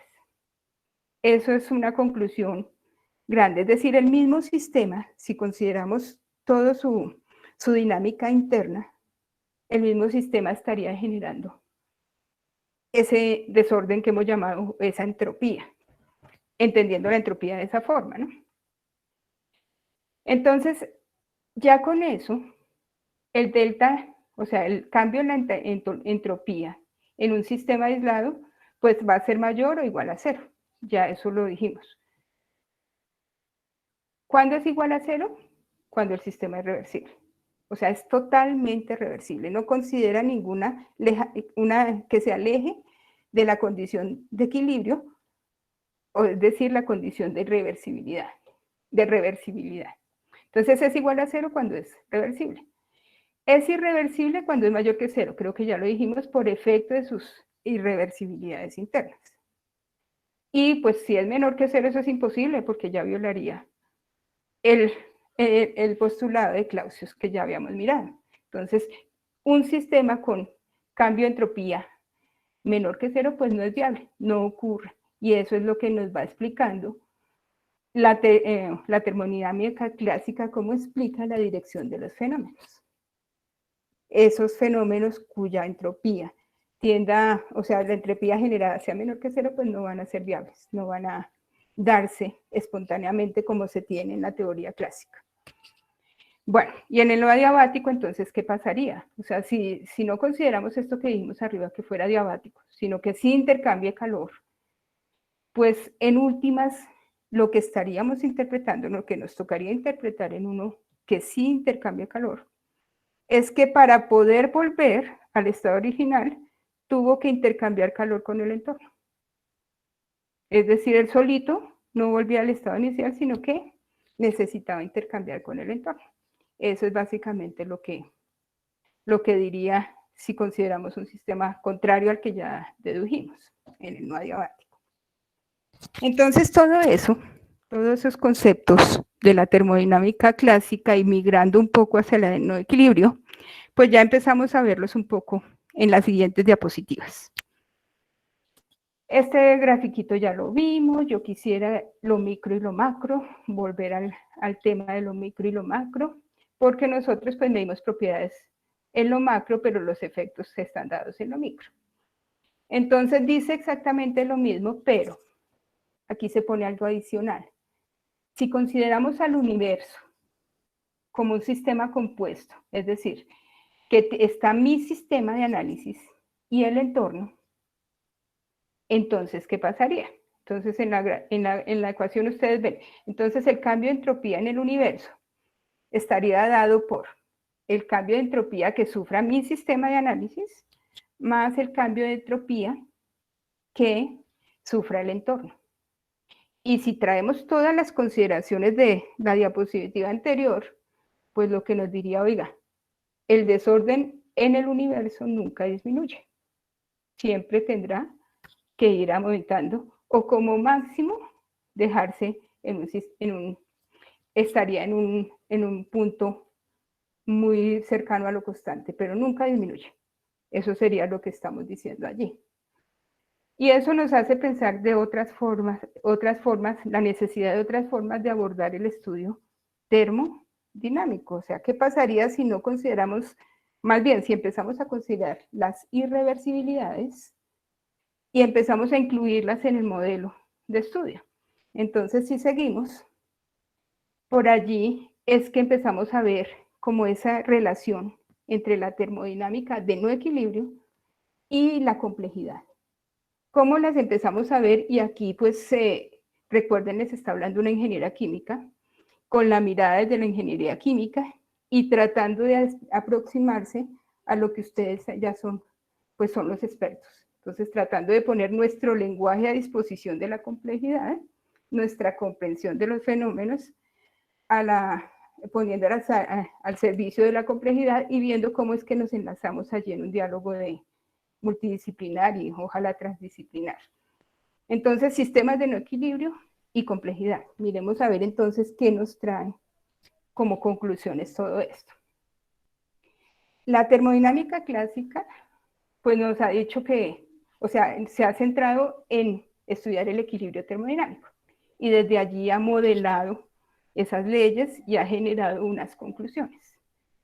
Ya nos han cuestionado que pues eso pareciera ser que nos dedicamos a estudiar la termostática o la muerte termodinámica, y lo que nosotros decimos es no, lo que generamos es una base para construir sobre ella, siempre sabiendo que lo que construyamos en adelante, en el equilibrio, quedaría en la termodinámica clásica y debiera respetar los modelos de la termodinámica clásica. Eso es lo que tenemos claro ahí. Entonces ya dijimos en las diapositivas anteriores, el cambio de entropía en un sistema que no intercambia con el entorno, pues sería mayor o igual a 0, igual si es reversible, mayor si es irreversible, y menor pues no ocurre. No va a ocurrir a menos que hagamos intercambios con el entorno. Es la única forma. Entonces, ¿será que realmente hacemos una evolución hacia el desorden y la entropía está asociada realmente con el desorden? ¿O será que más bien la entropía nos da la posibilidad de mirar otros fenómenos como los fenómenos de nuevas posibilidades de sistemas, fenómenos de autoorganización de los sistemas? Entonces, posiblemente es por allí lo que nos está dando esta mirada de pensar en la entropía. Entonces, ya puestos allí, recordando todo esto, que es como nuestro lenguaje básico, nuestros conceptos básicos, nuestros pilares de la termodinámica, entonces empiezan a aparecer ya en el siglo pasado, hacia las últimas décadas del siglo pasado, empiezan a aparecer algunas nociones, y en particular, pues aquí valdría la pena mencionar algo, pues algo que dice Ilia Pignone, que fue una persona que ganó premio Nobel y que luego nos van a decir más detallitos. Empezó a generar lo que se conoce como noción de estructura disipativa. ¿Qué características tiene eso de la estructura disipativa? O sea, esas estructuras en sistemas abiertos, es decir, ya nos vamos más allá de lo que teníamos hasta hace poquito. El sistema abierto intercambia, disipa o consume energía del entorno. Entonces nos vamos hacia ese tipo de sistemas. Y en esa noción de estructura disipativa, pues hay ciertos conceptos que toca tener a la mano.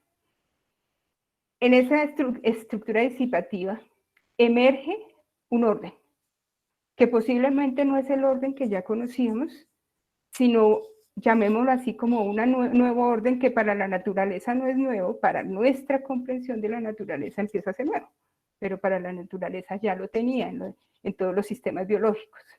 Entonces emerge un orden, una forma nueva de orden. Implica que también hay una coherencia y espontaneidad, no es que se dé en desorden, sino que hay unas explicaciones, hay coherencia, y la espontaneidad de la que hablábamos en el equilibrio hace un rato ya, cambia su noción y ahora la espontaneidad está dirigida por otras características, pero también hay espontaneidad de ese nuevo orden. Y eso, pues todo eso nos conduce a lo que se conoce como la autoorganización de esos sistemas. Entonces, esta espontaneidad es una nueva espontaneidad, de nuestra comprensión de los fenómenos, pues es una espontaneidad que toca reconsiderarla, elaborarla nuevamente. Todo ello, entonces, esa estructura disipativa que se plantea, pues nos pone como en contrapesos lo que yo puse ahí en la diapositiva a la izquierda y a la derecha. Es decir, lo macro, lo micro, lo macro, porque la termodinámica pues como que rompe lo macro, mira lo micro, lo macro, pero todo está allí como por partes. Y entre lo local y lo global del sistema. Entonces, ¿qué está pasando? Y representa todo el sistema versus lo local o lo que es puntual en el sistema. Entonces, esa noción de estructura disipativa ya nos da una posibilidad de entrar en un análisis distinto de los sistemas de no equilibrio.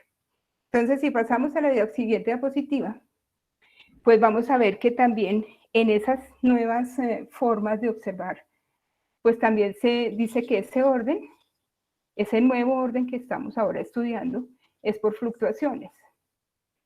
Entonces, fíjense ustedes, en el centro se colocó, bueno, y de la termodinámica clásica que nos traía, y ahora cómo vemos esas fluctuaciones que en la termodinámica clásica como que las dejábamos de ladito y no entrábamos a profundizar en ellas. Entonces, lo primero es entender que como fluctuaciones que vamos a entender como oscilaciones o desviaciones del promedio estadístico. Es decir, vamos a pensar también en lo micro. Vamos a mirar esas desviaciones del promedio estadístico y también de las variables macroscópicas. Entonces vamos a mirar en eso, en lo macro y en lo micro. Volvamos al tema. mirar lo macro, lo micro para volver a lo macro, pero mirarlo como un todo. Entonces, en la termodinámica clásica, ya como para redondear todo lo que venía de la clásica, los sistemas termodinámicos, los que estudian son sistemas termodinámicos en equilibrio. Entonces, para su análisis, todos los sistemas van a tender a ese equilibrio, espontáneamente. Esa es la noción de espontaneidad que tenemos. Cualquier estado estacionario que tengamos, que puede ser infinitesimal, es muy cercano al equilibrio, o sea, volvemos a quedar en el equilibrio. Y el tiempo como variable de estudio se incluye cuando se habla de la dinámica, pero por lo general está allí rezagado y se incluye cuando se habla de la dinámica del sistema. En el tema de lo macro y lo micro, entonces en la termodinámica clásica están como rotos, ¿no? Están escindidos, se dicen escindidos, están como mirando lo micro, mirando lo macro, pero sin mirarle el efecto de lo micro en lo macro, particularmente. El caos molecular, o sea, la consideración es que el caos molecular no va a alterar esa homogeneidad. Ahí el dibujito, por eso lo sigo trayendo, para tratar de reflejar movimiento como esto, como caos. Entonces, el caos molecular no va a alterar la homogeneidad global del sistema, entonces podría no ser considerado. Eso es lo que decimos de la termodinámica clásica.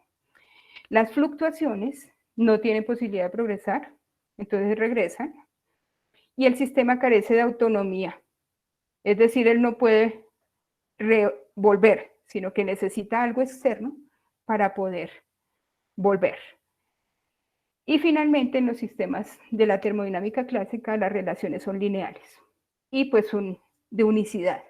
Eso es como las grandes características de la termodinámica clásica. Entonces está la tensión, lo macro, lo micro, lo macro, y lo local, lo global. Entonces ya con eso tenemos como un contexto general de lo que sería en la siguiente diapositiva, los sistemas termodinámicos que consideran el no equilibrio. Entonces, para considerar el no equilibrio, lo primero es que tenemos que pensar que esas fluctuaciones no son desviaciones del equilibrio, no son solamente eso. Lo que tenemos que pensar es que esas fluctuaciones son el motor que hace dinámico el sistema. O sea, esas fluctuaciones me dan un potencial para llevar ese sistema a otros estados. Entonces, ahora vamos a ver las fluctuaciones más como el potencial para observar nuevos órdenes. Entonces, así ya empezamos en que la espontaneidad es un concepto distinto. Ya ese sistema no depende solo de lo externo, sino que depende de su propia actividad. Por tanto, pues está ligado al concepto de autoorganización. ¿Seguimos? Entonces, ya con eso, los sistemas de termodinámicas de no equilibrio tienen un conjunto de características que trataron de representarse como en cascada allí. Dado que las fluctuaciones no son desviaciones del equilibrio, sino que son motor que dinamiza el sistema, entonces las fluctuaciones son espontáneas en los sistemas. Las fluctuaciones podrían amplificarse y generar efectos macro en el sistema. Las fluctuaciones pueden llevar el sistema a otros estados, que también pueden ser estables. Y las ecuaciones dinámicas se vuelven no lineales, ya no podemos quedarnos en la linealidad, sino que toca ir a la no linealidad. Y ya no podemos quedarnos en soluciones únicas, sino que las soluciones podrían ser diversas. Entonces, en ese nuevo escenario es que está la termodinámica del no equilibrio. Es decir, estamos en nuevos estados de organización, no en un desorden, o sea, no es que tendamos al desorden si lo miramos de esta forma, sino que vamos a estar tendiendo a nuevos estados de organización. Y siempre sin olvidar el mensaje que está allá abajo, que dice que las relaciones y resultados que se tengan de la termodinámica del no equilibrio deben converger a las de la termodinámica del equilibrio, pues cuando el sistema esté en equilibrio. No podemos dejar de lado todo el acervo de conocimiento construido desde la termodinámica clásica del equilibrio. Entonces ya con eso, pues solamente como para que miremos cómo van migrando los modelos en el siguiente diapositiva, se empiezan a plantear entonces algunas funciones que nos ayudan a ir modelando estas nuevas formas de pensar la termodinámica. Y entonces, si vamos a pensar en esas fluctuaciones como motor que dinamiza el sistema, entonces pues pensemos que el sistema tiene una función de disipación. Allí la colocamos. Esa función de disipación, noten ustedes que va a ser, o sea, va a mostrar la dinámica entrópica del sistema, porque es un ds sobre dt, una dinámica entrópica del sistema. Y eso lo vamos a explicar por unas fuerzas y flujos termodinámicos asociados. Entonces, la cuestión sería entender qué es eso de fuerzas y flujos termodinámicos asociados. Tendríamos que entrar a comprender eso y empezar a detallar. Entonces vamos a entender por fuerza, no la fuerza newtoniana que estamos acostumbrados de la física, sino la causa que origina que se dé un proceso termodinámico. Y esa fuerza genera un proceso o flujo termodinámico, y lo vamos a, o sea, un efecto, y lo vamos a llamar J. Entonces, en últimas, esa fuerza asociada, lo que está aquí en la ecuación, pues sería el producto de esa fuerza por el flujo termodinámico, o sea, la X por la J. Eso es lo que dice ahí.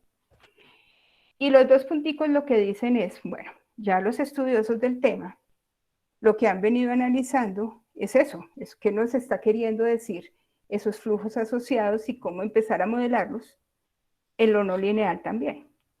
Entonces, entendiendo la fuerza como no newtoniana, X, por el J, que es el proceso o flujo termodinámico, entonces empiezan a hacer un análisis dimensional, por eso se ponen allí los dos punticos. Haciendo el análisis dimensional, se encuentra que esos dos variables, démosle ese nombre, pues dimensionalmente van a tener unidades de entropía sobre tiempo, dimensionalmente hablando. O sea, volvemos allá a la función de disipación. Si ustedes notan, era entropía sobre tiempo. Luego esta multiplicación dimensionalmente es consistente con esas unidades de dinámica de entropía sobre tiempo. Entonces ahora nos toca entender qué es lo asociado, o sea, todos los que me den esa característica serán asociados. Entonces ya algunos autores empiezan a reportar fuerzas y flujos asociados. Por ejemplo, solamente voy a leer uno. Una fuerza es el gradiente de temperatura. Ese gradiente de temperatura me genera un flujo que es el flujo de calor. Si hay diferencia de temperatura, fluye calor. Entonces hay una fuerza y un efecto, que es un flujo termodinámico de calor. Los dos dimensionalmente me van a dar unidades de entropía sobre tiempo. Y eso lo vamos a llamar fuerza asociada. Entonces, ahora el tema es encontrar la fuerza y el flujo asociados. Y ya con ello vamos construyendo esa función de disipación. Entonces, ya con esto, creo que sí, ya con esto, si pasamos a la siguiente, simplemente el modelado ya en la termodinámica de no equilibrio, pues pasa por considerar esa función de disipación y pues considerar, si estamos en sistemas de la termodinámica clásica, pues lo propio del equilibrio y es lineal, y si estamos en la termodinámica del no equilibrio, pues es no lineal, que es lo propio del no equilibrio. Y entonces la modelación nos va a resultar en sistemas que ya no tienen un comportamiento lineal y todas las características que ya vimos antes. Y pues de esta forma vamos a tener también que en el equilibrio, lo encontrado en el no equilibrio va a tender hacia los resultados de la termodinámica clásica. Eso es básicamente lo que se tiene como elementos de modelación. Si seguimos allí con las siguientes diapositivas, si me haces el favor. Entonces ya, por ahí dicen los autores sobre este tema, los que saben de termodinámica de no equilibrio y complejidad, que es que esa estructura disipativa nos lleva a la autoorganización, a un nuevo orden que es por fluctuaciones, y esa es la forma como se analizan esos procesos y fenómenos de la realidad. Si seguimos a la siguiente diapositiva, esos procesos y fenómenos de la realidad pues tienen un abordaje ya no lineal, no fragmentario, que era tal vez el mayor detalle que tenía la mirada anterior, no fragmentario, En ello entonces implica que tengamos en cuenta todas las variables que influyan en la dinámica de la entropía y pues que tengamos en cuenta todas esas que influyen en esa evolución. De esta forma pues vamos llegando a los conceptos que ya tiene la complejidad, como es la unidad global. Entonces, en esa unidad global, la interacción o sea, se tiene en cuenta la interacción de esas partes y emergen propiedades, pero del todo. Esas propiedades del todo como unidad global. Y allí pues ya estamos en su terreno, en el terreno del grupo Complexud, en la siguiente diapositiva, si me haces el favor. Y es pues todo lo que se plantea desde las teorías de la complejidad, esa tríada que plantea en algún momento Morán, que es la tríada de información, materia, energía, y pues que esperamos que con lo que estamos comentándoles a ustedes en este seminario se vea que esa relación realmente exista, vista desde la termodinámica que está asociada con lo energético allí en la tríada. Entonces, si seguimos, Miriam, y sigues tú. Ajá. Bueno, gracias, María Eugenia.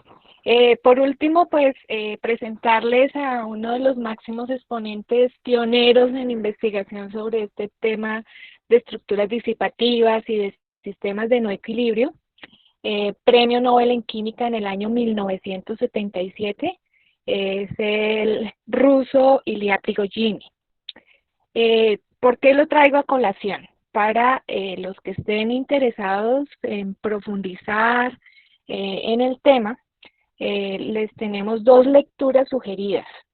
Un libro publicado en el año 1983, cuyo título muy sugestivo, muy romántico, Tan solo una ilusión, referido al tiempo cuando Albert Einstein lo expresaba como eso, tan solo una ilusión.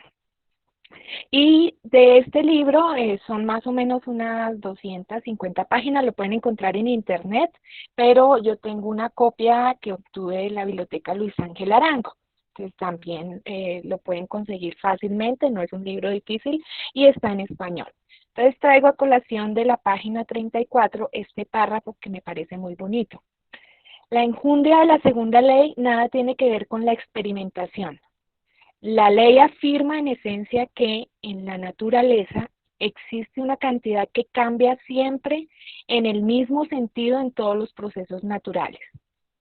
La proposición enunciada de esta manera general puede ser correcta o incorrecta, pero sea lo que fuere, ahí está, independientemente de que en la Tierra existan o no seres pensantes y mensurantes. Esa es como una pequeña abrebocas para que lean el libro Tan solo una ilusión de Ilya Prigogine. La otra lectura sugerida también es un libro de Ilya Prigogine, es una cartillita publicada en el año 1999, esta la pueden leer en 2 días. Bueno, hay que leerla en más tiempo porque la terminología que se maneja es un poco compleja. El libro se llama Las leyes del caos y también traigo un par de párrafos. Dice, un título como Las leyes del caos puede parecer paradójico. ¿Hay leyes del caos? ¿Acaso no es el caos por definición imprevisible? Y acá importante la palabra ley, porque la palabra ley viene de la clásica. Entonces, el libro habla bastante sobre este tema. Y por último, la frase, la noción de caos nos obliga a reconsiderar la noción de leyes de la naturaleza, porque nosotros hasta ahora en lo clásico hablamos solo de leyes de la naturaleza. Y con estas dos lecturas sugeridas, el libro de las leyes del caos y el libro de Tan solo una ilusión de nuestro Nobel, digo yo, porque está involucrado con nuestro tema termodinámico, Ilya Prigogine, el ruso. Con esto terminamos nuestra presentación. Les agradecemos su tiempo y nos disculpan que creo que nos extendimos un poco.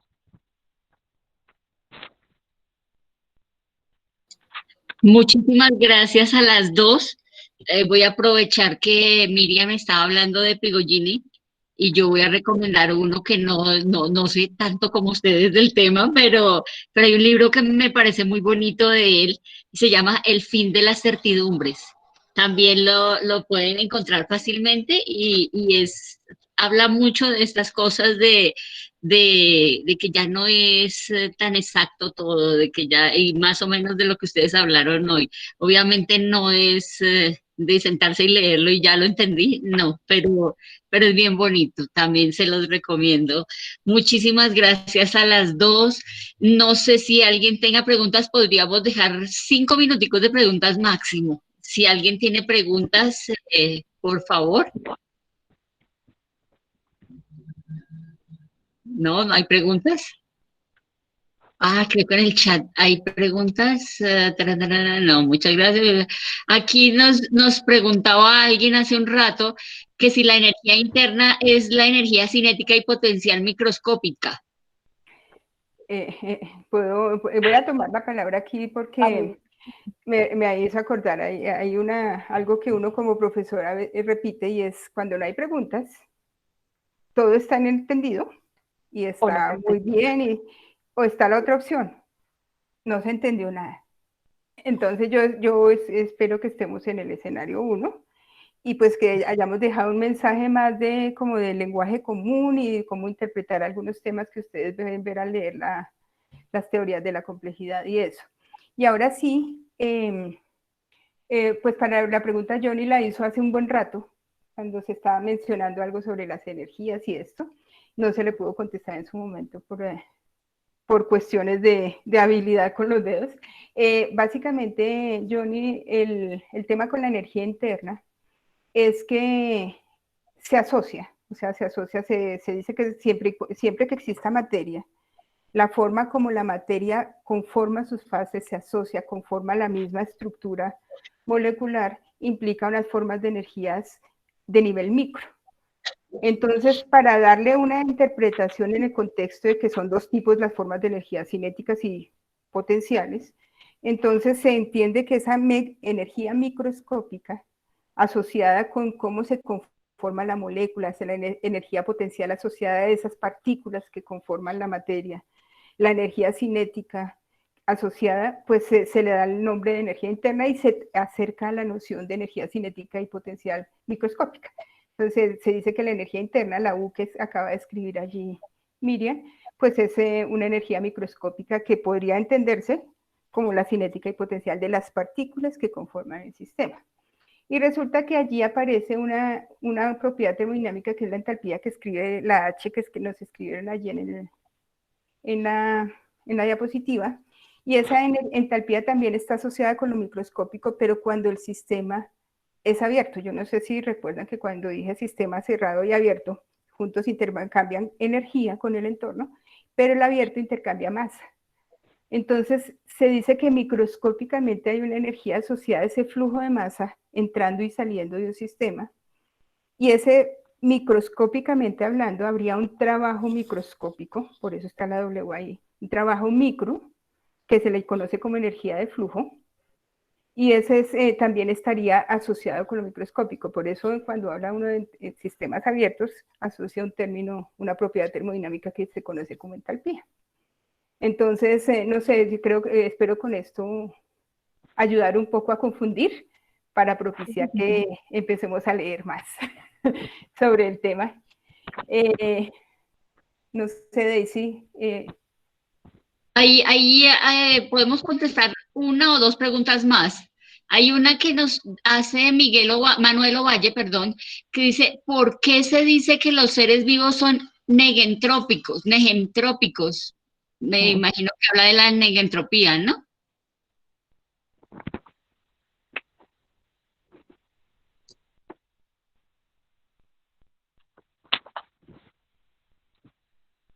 Ese negentrópico lo escuché alguna vez, fue en términos de mercado, ¿no? Que se agota con el uso.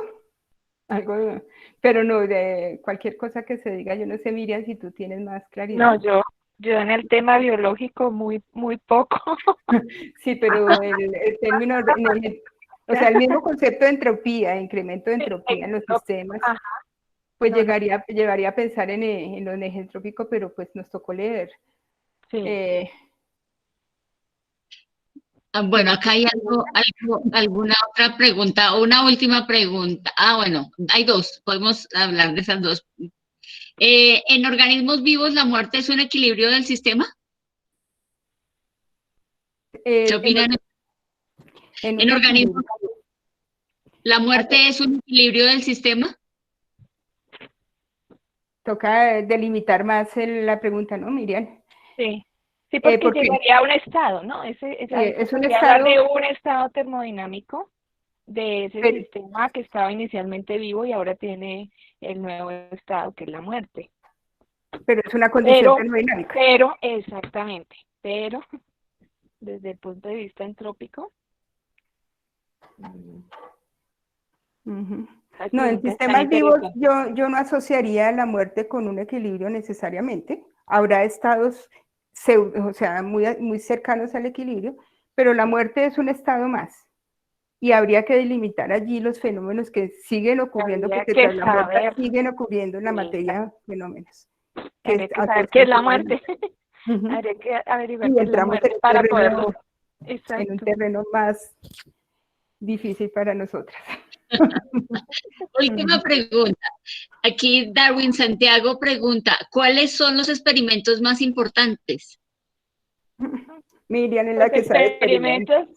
en experimentos, bueno, una parte de la termodinámica trata de ser un poco teórica y hay muy poca experimentación, pero hay experimentos relacionados con identificar las propiedades, por ejemplo, del tema calor, identificar el calor sensible, la capacidad calorífica de los materiales, la transferencia de calor. El experimento de Joule fue muy importante para poder definir esa equivalencia entre las unidades de energía y las unidades de energía y trabajo y las unidades de calor, que era lo que se manejaba antiguamente.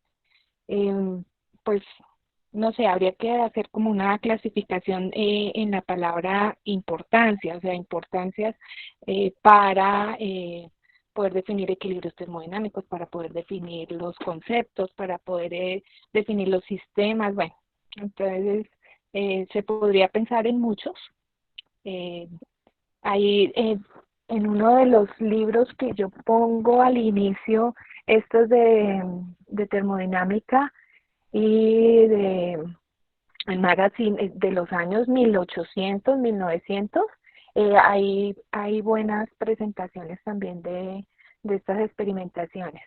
Y pues si hablamos ya desde la ingeniería, pensaríamos que las bases, estas fundamentaciones de construir, diseñar y construir una bomba para impulsar agua, pero utilizando energía térmica, definir, por ejemplo, las escalas de temperatura. Esto es importantísimo para poder avanzar en el concepto.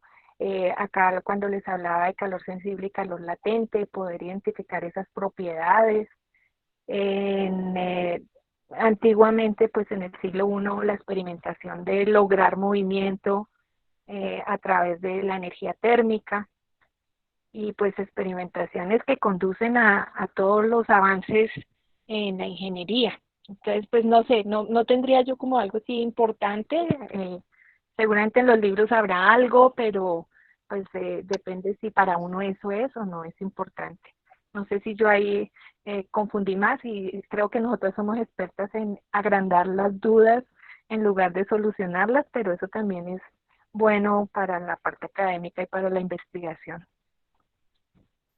Muchísimas gracias. Miriam, ¿nos podrías colaborar dejando los correos para que si alguien quiere comunicarse con ustedes directamente lo pueda hacer para alguna duda? Por lo pronto, después de esta cuarentena y cuando nos podamos sentar a tomar un cafecito, creo que hay muchas cosas por charlar. Javier hablaba de, por ejemplo, si habrá algún equilibrio en los sistemas sociales y cosas de esas que se puede empezar como a discutir y a opinar sobre el tema. Sería muy rico tomarnos un café. Hay Muchísimas, películas, hay muchas películas también al respecto, ¿no? Vi la teoría de sí. caos, eh, me olvidan ahorita los nombres de las películas, pero también hay unas buenas para el café. Sí, muchísimas gracias. Muchas gracias a ustedes por acompañarnos. Muchas gracias a las profesoras por habernos ilustrado en este tema que es tan interesante.